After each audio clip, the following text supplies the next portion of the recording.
नमस्कार साथियों, मैं शुभम सिंह एक बार फिर हाजिर हूँ आप सबके बीच में एक आपका ही प्रश्न का उत्तर लेकर, जिसका नाम है सोलर पैनल कितने प्रकार के होते हैं।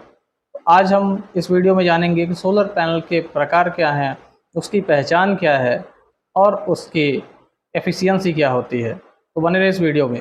सोलर पैनल मुख्य रूप से 6 प्रकार के होते हैं। वो 6 प्रकार कौन कौन से हैं?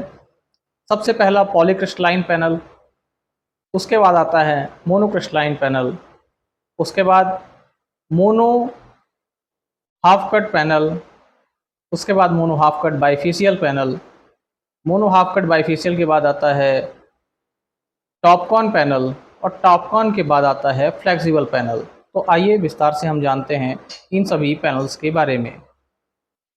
तो पहला पैनल का टाइप जो है पॉलीक्रिस्टलाइन पैनल, काफ़ी समय से जो पैनल की सीरीज चली आ रही है, 3 वाट से लेके आपको 335 वाट तक के जो पैनल की सीरीज आज भी उपलब्ध है, वो अधिकतम पॉलीक्रिस्टलाइन पैनल पे है।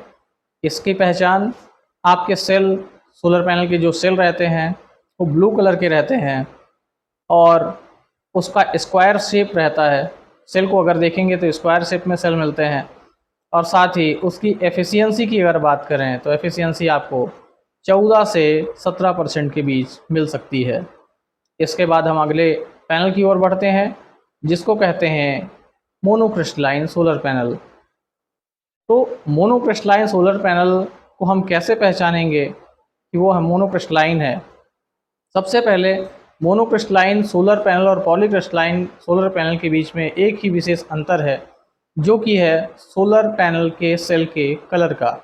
सोलर पैनल का सेल डार्क ब्लू या फिर आप ब्लैक भी देख सकते हैं, उस कलर का होता है। सेल कॉर्नर से थोड़े थोड़े कटे होते हैं, जो कि एक मोनोक्रिस्टलाइन सोलर पैनल को दर्शाते हैं। मोनोक्रिस्टलाइन सोलर पैनल सामान्यतया आपको 17 से 19% की एफिशिएंसी के मिलते हैं, जो कि लगभग 220 वाट पीक से 440 वाट पीक तक के पैनल मार्केट में सामान्यतया मोनोक्रिस्टलाइन पैनल के रूप में उपलब्ध हैं। अगले पैनल की ओर बढ़ते हैं, जिसे कहते हैं mono half cut. Mono half cut से हम समझते हैं इसमें 144 सेल होते हैं, जो कि सेल को ही देखकर आपको पता चलेगा कि जो सेल की साइज़ है वो मोनो क्रिस्टलाइन सोलर पैनल से आधी होती है। छोटे छोटे सेल होने की वजह से पैनल में एफिशिएंसी भी ज़्यादा बन पाती है और उपभोक्ता को मोनोक्रिस्टलाइन और पॉलीक्रिस्टलाइन पैनल की अपेक्षा में ज़्यादा बिजली मिल पाती है। अगर इसकी एफिशिएंसी की बात करें तो मोनो हाफ कट पैनल की एफिशिएंसी आपको 19.5 से 20.9% तक मिल सकती है।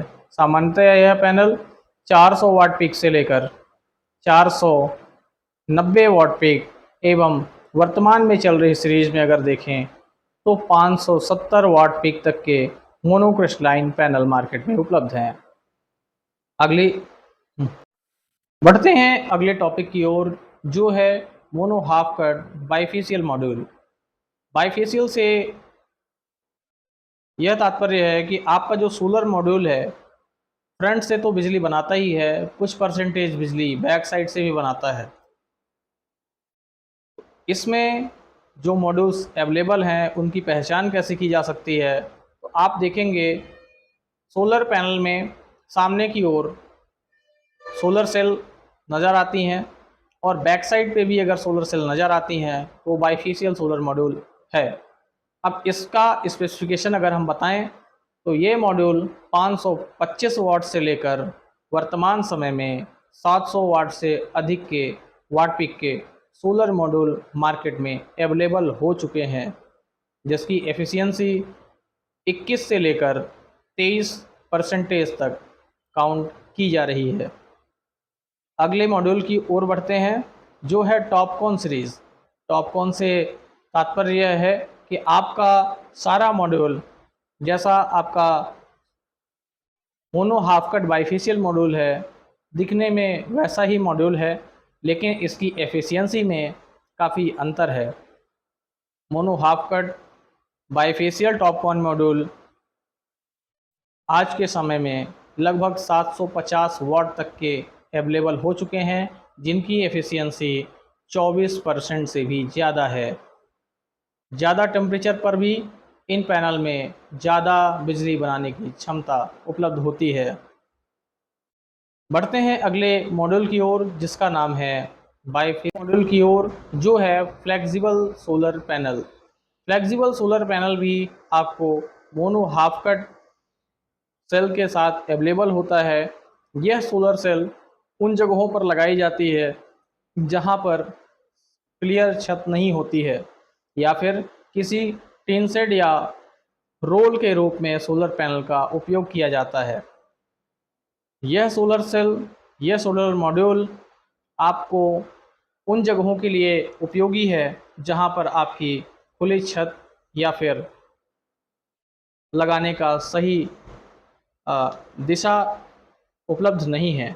यह एक एनर्जी का बैकअप के लिए यूज़ की जा सकती है, पोर्टेबल सोलर के रूप में इसे यूज़ किया जा सकता है। इसकी एफिशिएंसी अलग अलग दिशा होने की कंडीशन पर अलग अलग मापी जा सकती है, जो कि 17% से लेकर 22% के बीच होती है।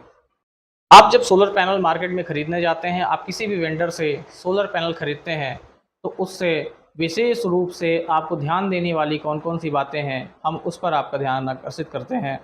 जिसमें है सोलर पैनल जिस कंपनी का भी आप ले रहे हैं वो कितनी पुरानी कंपनी है।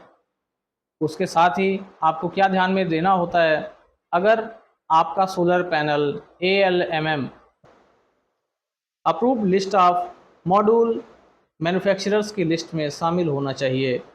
इसका BIS सर्टिफिकेशन भी पूरा होना चाहिए, अन्यथा आपको वेंडर द्वारा सही पैनल नहीं दिया जाएगा। तो कृपया इन बातों को ज़रूर चेक कर लें।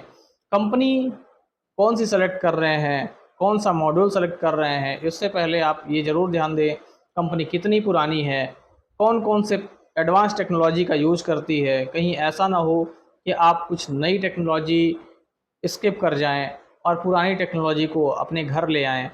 इन सभी बातों का विशेष रूप से ध्यान रखते हुए आपको हम, जैसा स्क्रीन पे चल रहा है, आप इन सिग्नेचर्स को ज़रूर ध्यान दें। BIS अप्रूव्ड सोलर पैनल होना चाहिए, ALMM का सर्टिफिकेशन होना चाहिए। अगर आप घरेलू इक्विपमेंट्स के लिए लगा रहे हैं डोमेस्टिक कंटेंट रिक्वायरमेंट के हिसाब से, तो DCR सर्टिफिकेट ज़रूर होना चाहिए, अन्यथा आपको सब्सिडी नहीं मिलेगी। ISO का सर्टिफिकेशन, साथ ही MNRE की गाइडलाइन के अनुसार बने हुए सोलर मॉड्यूल होने चाहिए। इन सभी बातों का अगर आप ध्यान रखेंगे, वो सोलर पैनल आपको 30 साल से भी ज़्यादा समय तक के लिए आपको बिजली आपके घर के लिए उपलब्ध करा पाएंगे। तो ये रहा आज के विषय का निष्कर्ष। हम आपसे अगले वीडियो में जल्दी ही मुलाकात करेंगे। तब तक के लिए आप अपने सवाल हमें इस कमेंट बॉक्स पर ज़रूर भेजें, जिससे कि हम आपके मन में आने वाले किसी भी सवाल का, सोलर से संबंधित किसी भी सवाल का जवाब दे सकें एवं आप सभी को सोलर ऊर्जा के बारे में जागरूक कर सकें।